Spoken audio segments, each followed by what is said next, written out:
Hi, I'm Adam Haines. I'm a partner in the Employment and Business Immigration team, and today I'm going to be answering 5 common questions about the skilled worker visa. There's a number of differences between the two, but the main one is the removal of the market test. Previously, a company would have to show that they've tested the UK market and they couldn't fill the vacancy with a member of staff who was resident in the UK, but that's been removed. That's a really difficult question to ask because there's been a huge amount of changes in April of 2024. I think, however, to explain it as overall, if you're currently in the UK under a skilled worker visa, you should fall within the transitional arrangements. That mean you fall within sort of a middle ground, which means that some of the changes impact you. However, if you're new to the skilled worker visa route, then there's a significant salary increase, which means the skilled worker route is less accessible for companies, and you need to look at the salary expectations and the changes to the occupation code.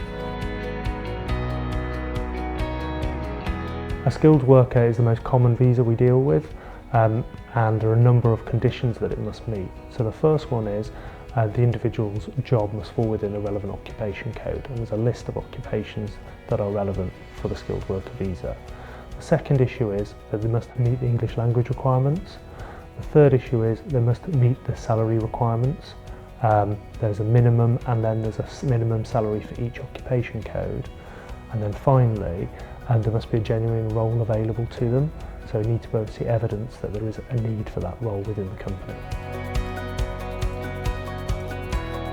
It's a really difficult question to ask because it has a number of variables, but we get asked it all the time. In essence, the amount that it will cost depends upon the duration of the visa and the route you're coming in under. So for example, if you're coming in for less than 3 years, it will be a reduced application fee. More than 3 years is a higher rate. Also, if you're coming into work in health and care, there's a reduced fee as well. There's also a number of other disbursements that depend upon the duration of the visa, so it is dependent on each one.